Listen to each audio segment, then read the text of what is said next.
Hey everybody, Coach Jeff here, Real Estate Bootcamp. Today we're talking about buyer inspections. A lot of buyers think, boy, when I have an agreement for a purchase price and the seller agrees with me, I am home free. No, not quite. There are several big time benchmarks in a transaction that you have to get over in order to finally close that deal. You got the contract price that has to be negotiated. You have the repair requests and the negotiation period around that, and you have the appraisal, you have the loan. There's so many different things. Today, regarding buyer inspections, I want to share a few best practices that will help you. Once you have an executed contract in place, one of the very first calls I make is to my inspector, because every state, no matter where you're in, has different time frames where you can negotiate a due diligence period. Now, I do business in the state of Arizona, been doing it for 22 years. So there's a few things I can share about us, but I want you to know that it varies state by state. So it's up to you to talk to your broker about what your contract says. Everybody's contract is different. Once we have an executed contract, I will call my inspector and make sure that they can get out as soon as possible. Before I actually have them go out to the property to inspect it, I check off with the listing agent to make sure that that is a good time. If it's a vacant house, you want to make sure that the listing agent ensures that the electricity is on and the water's on.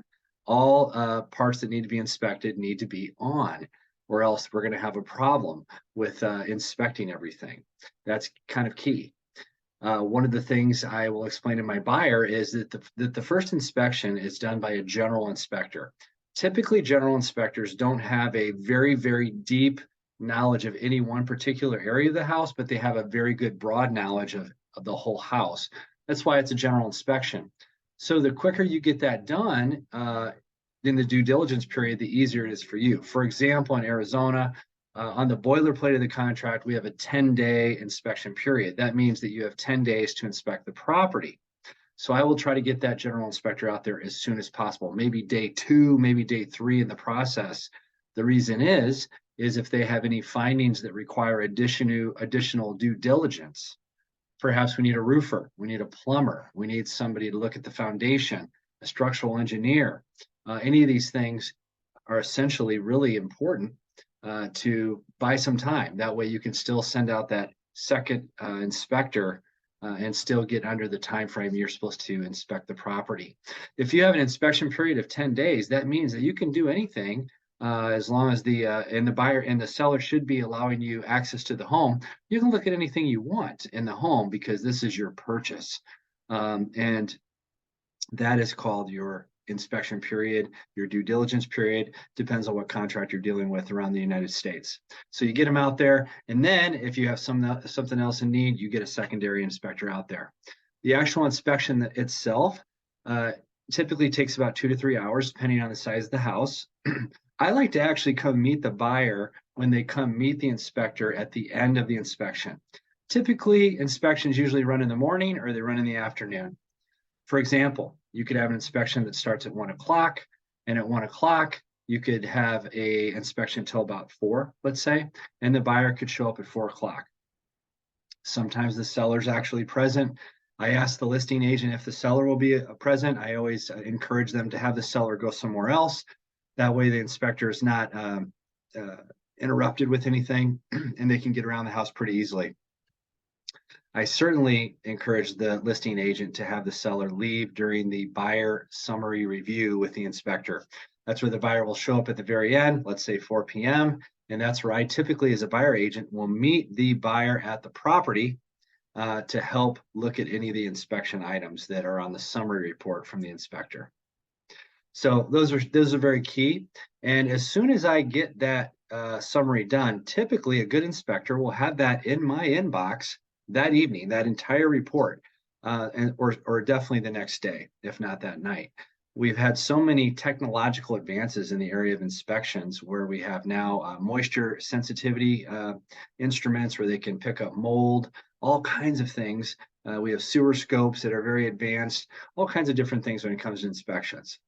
We also typically do termite inspections in Arizona, especially. There's quite a few termites. So we do termite inspections typically during the general inspection. That way we're all getting it done at once. When the inspection report is sent to me as the buyer's agent, I quickly will send it on to the listing agent. Again, this is state by state specific. You need to consult with your broker. In the state of Arizona, the seller has a right to see the inspection report. So I will send that off, especially if I know that the buyer, my client, is going to be asking for repairs. Why do I send it immediately?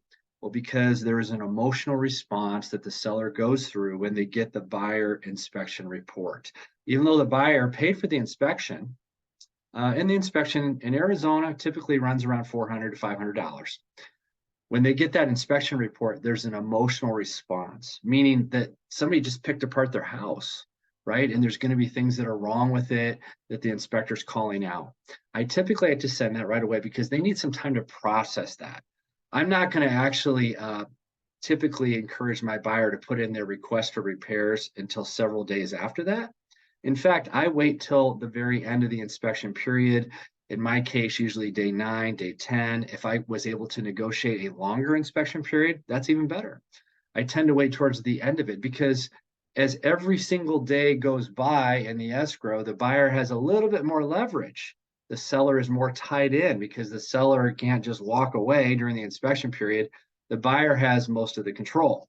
So I will wait a little bit longer in that inspection period to submit my repair requests.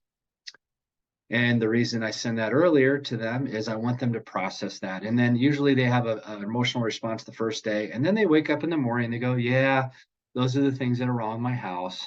And they start thinking about, okay, what if they ask me to repair them? And they start mentally and emotionally prepared to do that. So once you send in the repair request, at that point, the inspection period is over. You can't go back and take another bite at the apple. And once that inspection period, once the repair requests are submitted to the seller, then that gives the seller an opportunity to respond. And again, this is different with every contractor in the United States.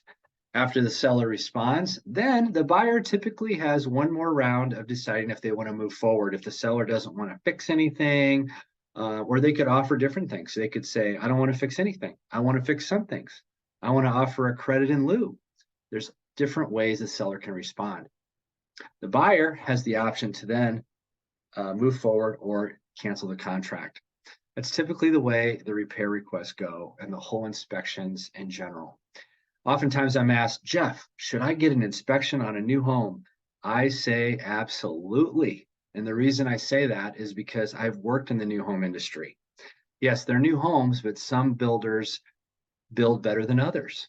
And when you're putting up homes at a high rate, a high pace, sometimes things get overlooked. So it's not a bad idea to have a third-party inspector come out and inspect the property in addition to the inspections that the builder will do on their own homes. I would completely recommend that. The other thing I would have in my Rolodex, and as an agent, you should know a lot of vendors, is have a vendor list. I have a preferred roofer I use. I have a preferred plumber. I have a cleaning person that I use. I have a pool person that I use. I have an HVAC person that I use. I have a whole list of vendors, which I share with people that are on my team. But in essence, you need to have the same. That's part of what you're all there for. You're a networker. You're understanding who the good vendors are and who the bad vendors are.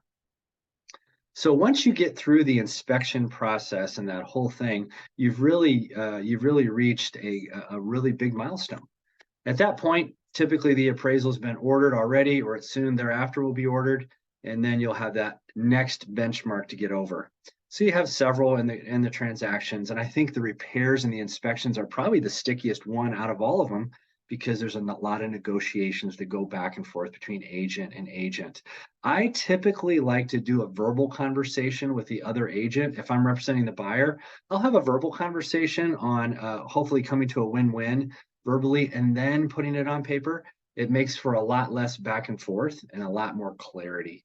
So to me, having a relationship, a good working relationship with the other agent is a very, very key thing in real estate transactions.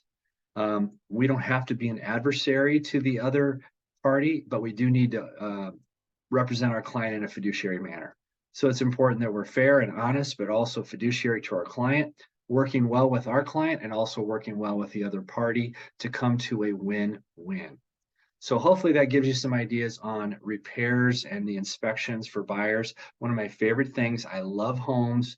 And I used to be, my first career was in new homes, so I love them. So if you have any questions about homes themselves, how they're built, how they're constructed, I really enjoy talking about that. So have a great day, everybody. Hope this helped. Go get them. Talk to you soon.